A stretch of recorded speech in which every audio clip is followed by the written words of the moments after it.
Bonjour les amis, j'espère que vous allez bien. Merci d'être patient.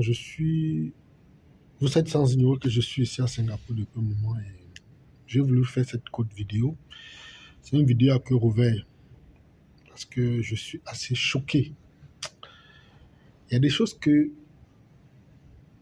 lorsqu'on voit, on a le cœur en peine, on a le cœur qui saigne. Je suis assez bouleversé par ce que je vois ici parce que je me pose toujours la question, quelle est notre place dans ce monde? Quelle est notre place dans ce monde? Quelle est notre place dans ce monde? Je le dis parce que depuis un moment, je regarde un pays tel que Singapour, qui était aussi pauvre que nos pays. Mais aujourd'hui, il faut le dire, et on le croit, je le dis, on n'a plus possibilité de le retrouver. Même si c'est une catastrophe, un cataclysme, on n'a plus, je ne sais pas s'il y aura une possibilité de les rattraper. Je passe le plan économique, bien évidemment. C'est un pays qui a le plus de pouvoir, le pouvoir d'achat le plus élevé au monde. Il y a plus de milliardaires ou de millionnaires en dollars au mètre carré ici. Pourtant, c'est nous qui devrions avoir tout ceci. C'est nous qui devions avoir tout cela. On est dans la distraction, on joue, on s'amuse, on fait le concours. Tout à l'heure, j'étais face à un partenaire et je ne sais pas ce qui s'est passé. J'ai ouvert mon compte Facebook. Sur le compte Facebook, les images qui apparaissent, c'est des femmes avec des grosses fesses exposées, des femmes qui exposent leur nudité.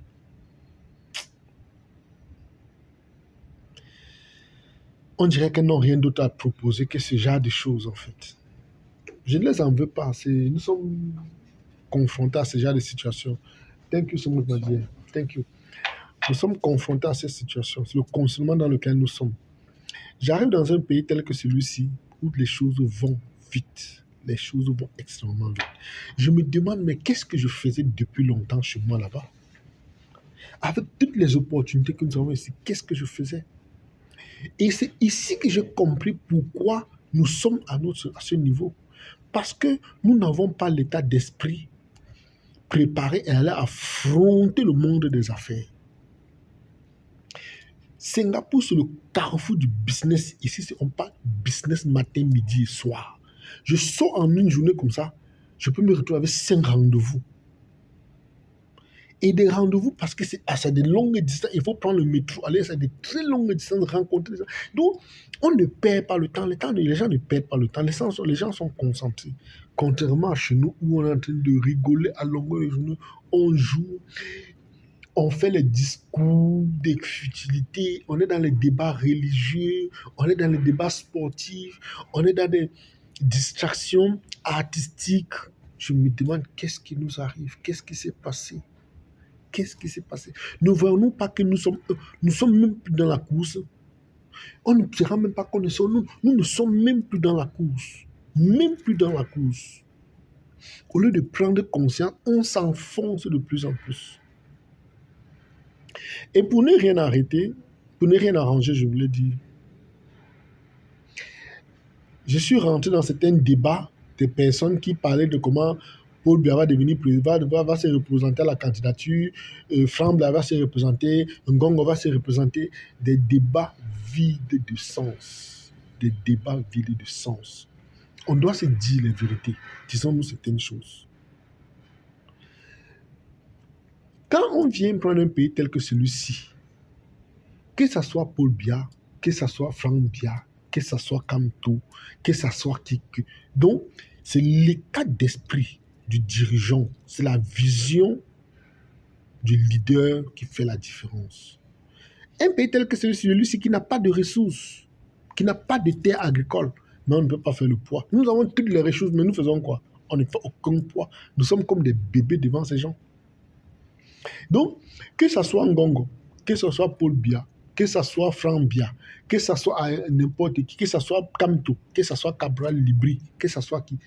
Le plus important, c'est la vision. C'est la vision. Je ne cherche pas à savoir qui a fait quoi, qui va faire quoi. c'est la vision. Si les leaders n'ont pas de vision, c'est normal que le pays s'enfonce. Je vous assure, si je pouvais rester, c'est ne plus rentrer, je ne rentrais pas. Si je n'avais pas ma famille là-bas, je ne rentrais pas. Parce que ça va vite en fait. Et c'est le monde dans lequel j'aime me sentir, le monde du business. On parle de business matin, midi, soir. Comment faire pour gagner de l'argent? On est toujours en train de créer des mécanismes pour gagner de l'argent. Mais nous sommes dans une dynamique où ça ne va pas bien. Nous, là-bas chez nous, c'est nous qui bavardons, qui discutons, qui faisons des clashs, qui nous insultons, qui sont des futilités, bon sang, en train de montrer comment.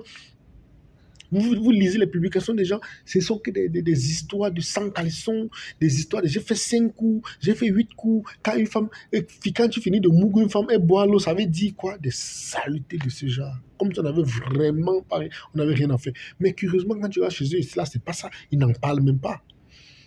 Ils n'en parlent pas. Je suis assez choqué. Certaines personnes vont me demander pourquoi je fais des vidéos, je fais des formations, j'invite les gens de gauche à droite pour dire venez apprendre. Je vais vous expliquer pourquoi aujourd'hui, pour que vous puissiez bien comprendre. Parce que beaucoup ne comprendront pas ma démarche, ne sauront pas ce qui se passe derrière, quelle est la motivation qui est derrière. Il faut savoir que je suis un enfant issu d'une famille extrêmement pauvre. Je ne me cache pas de le dire. Je suis d'une famille, ce que le colon appelait, ce qu'en français on appelle de façon, comment on appelle, habillée, modeste, famille modeste. Nous sommes une famille très pauvre. Et lorsqu'on est issu d'une famille pauvre, on connaît les difficultés qu'il y a dans cette situation. On connaît comment c'est dur. C'est pourquoi vous allez voir, les enfants issus des familles aisées ont très peu d'empathie. Parce qu'ils ne connaissent pas la souffrance, ils ne connaissent pas la misère. Donc quand quelqu'un dit qu'il souffre, ils ne peuvent pas mesurer cette souffrance. Ils ne peuvent pas comprendre les douleurs de la personne. Mais nous autres, on a souffert, on a grandi dans des situations, des conditions dont on ne peut pas parler.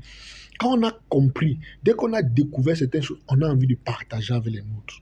C'est vrai que beaucoup ne comprennent pas cette dynamique. On veut partager, on veut mettre ça à la disposition de nos frères, de ceux qui n'ont pas les moyens, pour qu'ils viennent aussi profiter du peu, de connaître, d'apprendre du peu du savoir que nous avons réussi à batailler pour avoir. Mais quand vous allez regarder les enfants des gens assez nantis, ils n'ont pas votre temps. Parce qu'ils ont un niveau, ils ont un cadre, ils ont une condition de vie dans laquelle on leur a éduqué dès le bas âge.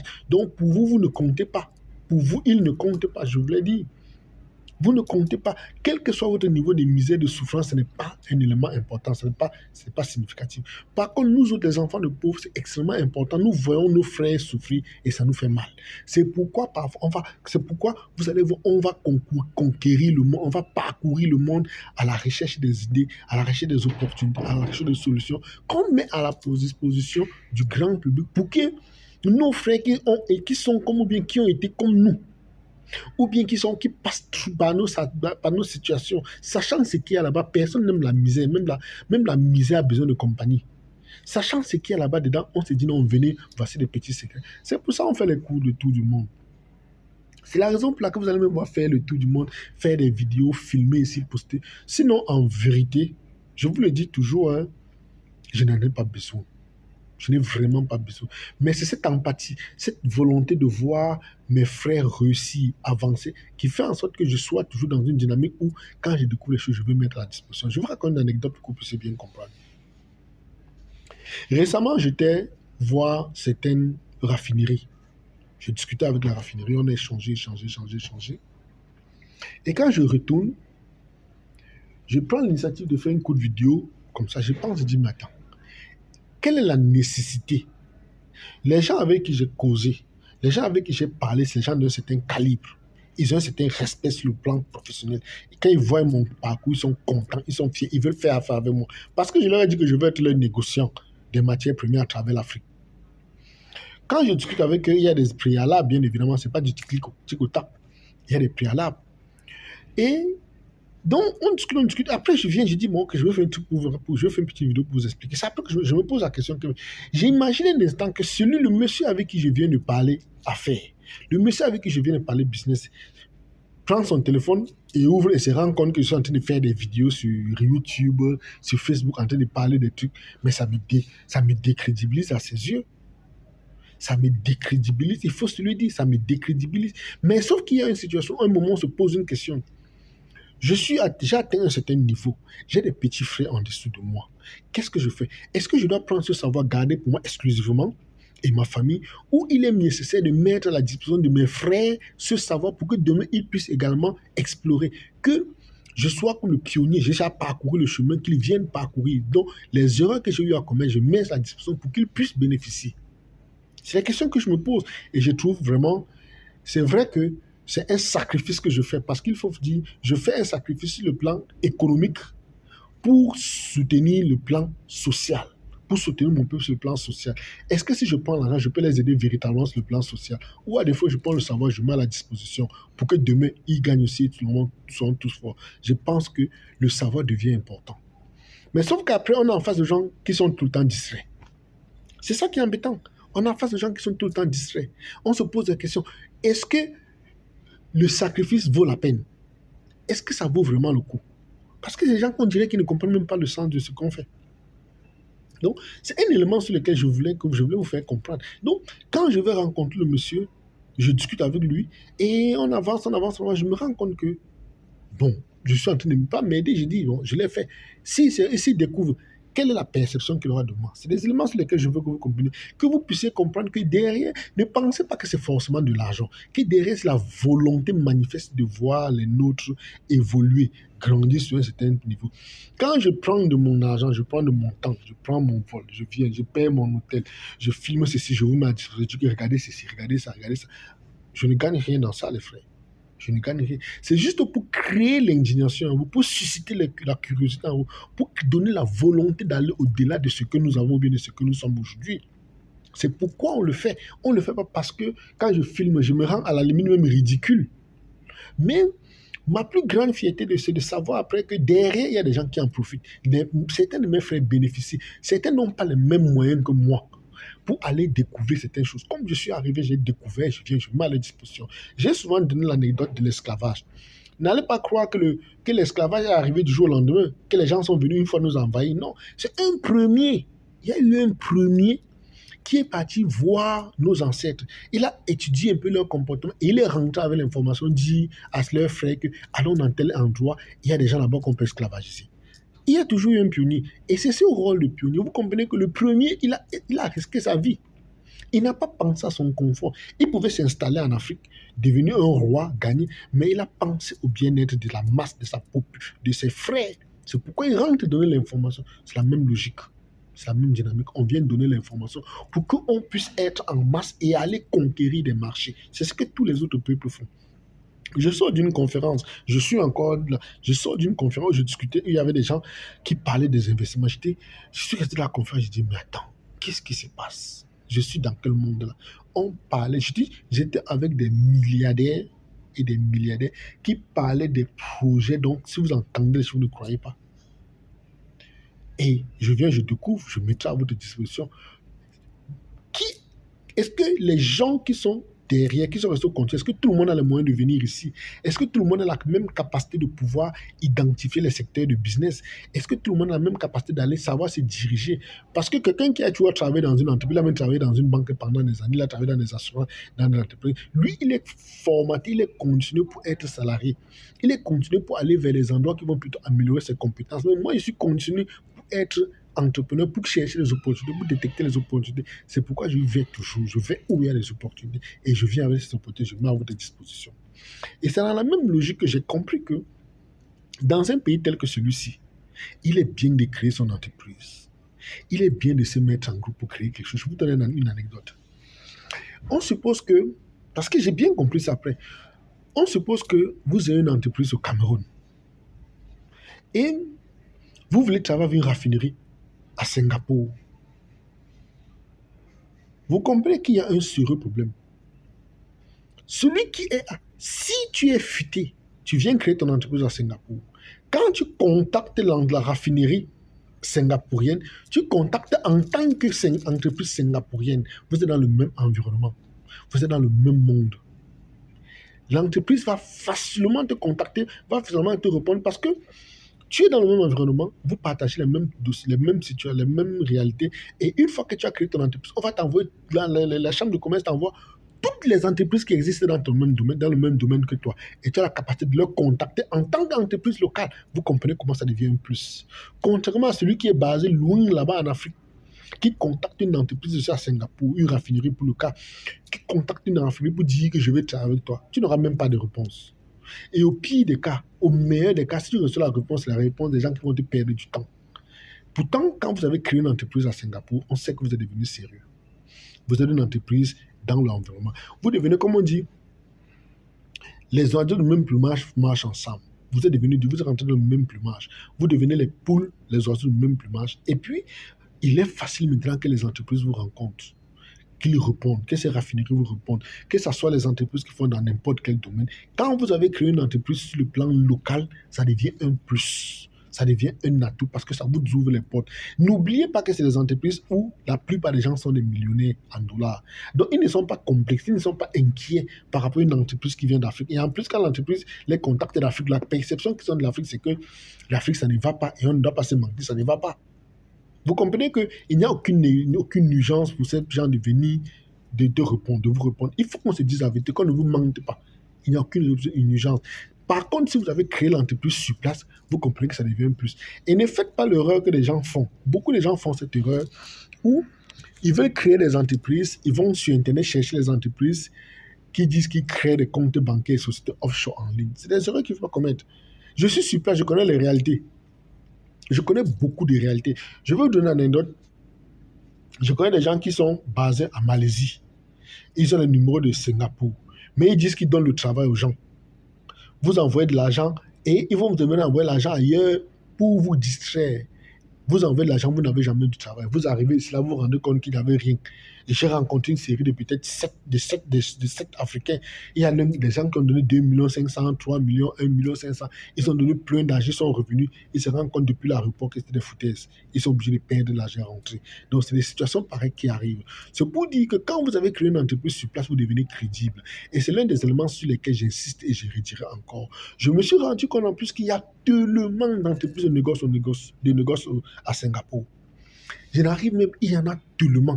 Et la majorité de ces entreprises veulent faire des affaires avec les Africains parce qu'ils savent que nous avons des matières premières, nous avons des ressources et ils sont convaincus que nous ne savons pas comment s'en servir, nous ne savons pas comment exploiter. Ils suivent les médias. Et quand vous arrivez en tant qu'entreprise de négoce en matières premières, ça devient un atout, ça devient un plus. C'est pourquoi je vous dirais, pensez à Singapour.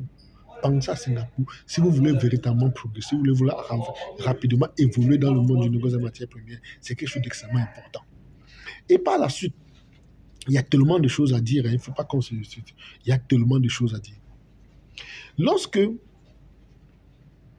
vous arrivez dans un environnement tel que le nôtre, comme celui-ci, le contact est tellement facile. Parce que, observez très bien, quand vous arrivez dans un milieu, même dans les sociétés, quand vous voulez rencontrer le directeur, la plupart du temps, le secrétaire ou bien la secrétaire va vous dire non, va mettre une barrière.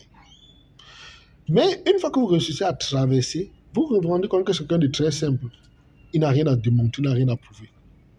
Regardez encore autour de nous. Celui qui a les moyens s'habille légèrement. Il s'habille banalement. Mais c'est celui qui n'a rien là. C'est lui qui va s'acheter les habits qui coûtent des centaines de mille pour vouloir croire, pour vouloir faire se passer pour quelqu'un qui a assez de moyens. Pour vouloir se passer pour quelqu'un qui est assez fortuné. Mais celui qui en a n'a plus besoin de démontrer quoi que ce soit à personne. Et c'est la même chose avec le cas de Singapour. Quand tu arrives, les gens sont ouverts, les gens sont relax. Vous échangez naturellement, il n'y a pas de souci. Et même les hommes d'affaires, ça passe, ça coule. Il suffit de leur proposer quelque chose d'intéressant pour que ça puisse aller. C'est pour vous dire qu'il y a des opportunités. Et c'est dans cette logique que j'en profiterai pour vous dire, pour ceux qui sont intéressés, qui ont compris le sens du message, parce que ce que j'ai dit a un sens caché, qui ont compris le sens profond du message. Qu'on se retrouvera ici à Singapour du 20 au 23 au 30 mai. Avant, c'était du 22 au 26. Mais quand je vois les opportunités, je dis non, on ne peut pas venir ici là, faire la formation, rentrer comme si on fuyait. Il faut qu'on finisse la formation, on parcourt certaines personnes, on découvre le pays, on rencontre des entreprises, on rencontre des partenaires avec lesquels on peut échanger. Donc, vous, avant de venir à la formation, il faut déjà que vous ayez contacté les entreprises, discuter avec les entreprises. Et une fois sur place, ça donne l'occasion d'aller rencontrer ces entreprises, discuter avec elles, pour travailler avec elles. Et il faut le dire, et je le redirai encore, on est dans l'obligation de se mettre ensemble pour créer une entreprise, au moins ici à Singapour, car c'est extrêmement important. Je rappelle que je suis Ernest Chakounté, je vous aime, c'était une vidéo depuis Singapour à cœur ouvert, pour vous dire, retrouvons-nous ici du 20 au 30 mai 2024 dans le cadre de notre tourisme entrepreneurial parce que c'est quelque chose d'extrêmement important pour notre suivi. C'est où vous comprenez notre niveau des affaires. Vous comprenez que le business, c'est niveau par niveau, comme on dit vulgairement. Vous sortez des petites choses. Comme j'aime le dire vulgairement, j'aime le dire d'habitude, arrêtons de jouer sous la pluie. Allons jouer dans la cour des grands. Allons nous asseoir dans la cour des grands, parlons des vraies choses. Quand vous regardez les gens, ce pourquoi on se bagarre, ce pourquoi on bagarre chez nous, vous avez mal au cœur. Quand on arrive ici, on se dit, mais attends, pourquoi? Je me rappelle des gens qui lèvent des fonds 1 milliard, 2 milliards, ils se pavardent, ils en parlent comme c'était. J'ai rencontré un jeune tout à l'heure qui parle de 10 millions de dollars, qu'il a levé 10 millions de dollars, et il est en train de lever, il va à la deuxième série. Les amis, c'est compliqué. C'est compliqué. On se bagarre. Quand on a 1 million de francs CFA, on ne respire plus. On a 1 million de dollars. C'est fini, on ne respire plus. Bref, c'était pour vous dire de revoir votre façon de faire les choses, de comprendre que le monde va très vite et que nous ne sommes même plus en retard. Nous ne sommes même plus dans la course. Nous ne sommes même plus dans la course. Nous sommes carrément hors sujet. Nous sommes hors jeu. Nous sommes hors du game. Nous sommes hors du game. Mais n'empêche, c'est une occasion pour nous de nous remettre en question et puis rebondir. Parce qu'il y a des grandes choses à faire. On a beaucoup de choses à réaliser. Ceci dit, je vous aime. C'était Ernest Chakunte depuis Singapour, le responsable du groupe Alliance Golf, Startup Anne, Comotron, T-Media et négociant des matières premières. C'est fait un énorme plaisir pour moi de m'avoir suivi. J'espère que vous avez aimé. Ne soyez pas choqués si j'ai dit des choses qui vous ont blessé. L'intention n'était pas de vous choquer, mais c'était de vous créer cette révolution, de créer cette indignation au fond de vous pour que vous puissiez relever le niveau, comprendre qu'on ne peut pas être dans un monde où nous avons les mêmes potentialités. Nous avons le même potentiel, nous avons même plus que les autres et nous sommes toujours à la traîne. On ne peut pas. Il faut sortir, il faut bouger, il faut élever le niveau, il faut aller à l'encontre, affronter les choses, affronter les situations pour pouvoir s'en sortir. Parce que les amis, l'heure est grave. Merci d'avoir été là. C'est un énorme plaisir de vous avoir retrouvé. Je vous ferai une ou deux autres vidéos pour vous expliquer certaines choses importantes. Et je dis toujours, nous serons ici du 20 au 30 mai 2024 dans le cadre du tourisme entrepreneur où on parlera du négoce des matières premières et je vous montrerai beaucoup de choses. Je vous montrerai énormément de secrets, des choses dont vous n'avez jamais compris, des choses que vous n'avez jamais découvert et vous ne comprenez nulle part en venant d'ici. En venant être de nous. Parce qu'il faut le dire, à la fin, vous appartenez au plus grand réseau de négociants africains. Et je l'ai dit, pour que je n'oublie pas, je veux que à la sortie de ces séminaires, que tous ceux qui sont venus mettent de l'argent ensemble. Vous ne me donnez pas, bien évidemment, on met de l'argent parce que j'ai invité les gens qui créent des entreprises réelles, pas des gens que vous allez prendre sur Internet, ils vont vous abuser ou bien vous créer des entreprises avec beaucoup de limitations. Parce que c'est ça l'inconvénient de créer une entreprise sur Internet. Vous êtes beaucoup limité. Mais à la fin, il a créé l'entreprise. Mais sauf que c'est comme si vous avez créé une entreprise individuelle sans support, sans véritable poids. Donc, on va créer une entreprise entre nous ici à Singapour. On n'a pas d'autre choix que de le faire, les frères. On n'a pas d'autre choix que de le faire. On ne peut pas continuer de la sorte. On ne peut tout simplement pas continuer de la sorte. On va se mettre à travailler pour 200 000, 300 000, 500 000. C'est quoi ça? On a des gens qui parlent en milliards. Il faut qu'on arrête ça, les amis. Qui parlent en milliards. Et à quel moment nous allons arriver à ce niveau? On ne sait pas. Donc, c'est pourquoi je dis, vous venez vous appartenir au plus grand réseau de négociants africains. Vous allez entrer dans l'association des négociants. On va vous intégrer dans notre groupe privé de négociants. Vous allez créer votre carte de visite virtuelle sur notre site Internet. Par la suite, ensemble, on crée une entreprise de négoce ici en Afrique. Je vous imagine rentrer avec votre carte de visite, présenter dans une entreprise en Afrique, dire que je suis négociant, j'ai mon entreprise à Singapour. Tout le monde vous prendra au sérieux. Tout le monde vous prendra au sérieux, les amis. Ne dites pas, quand vous dites Washington, New York, Paris, c'est vulgaire. On va là-bas tout le temps. Quand vous dites Singapour, on comprend que c'est le cœur de la finance mondiale. C'est pourquoi je vous demande, de ceux qui sont prêts, bien évidemment, il faut avoir les moyens. Retrouvons-nous ici du 20 au 30 mai 2024 dans ce tourisme entrepreneur unique et exceptionnel. Il n'y aura plus d'autres de ce genre. il n'y en aura plus. Vous n'aurez plus aucune occasion. Merci d'avoir été là. Je vous aime. À la bientôt. À la FIA, je vous aime.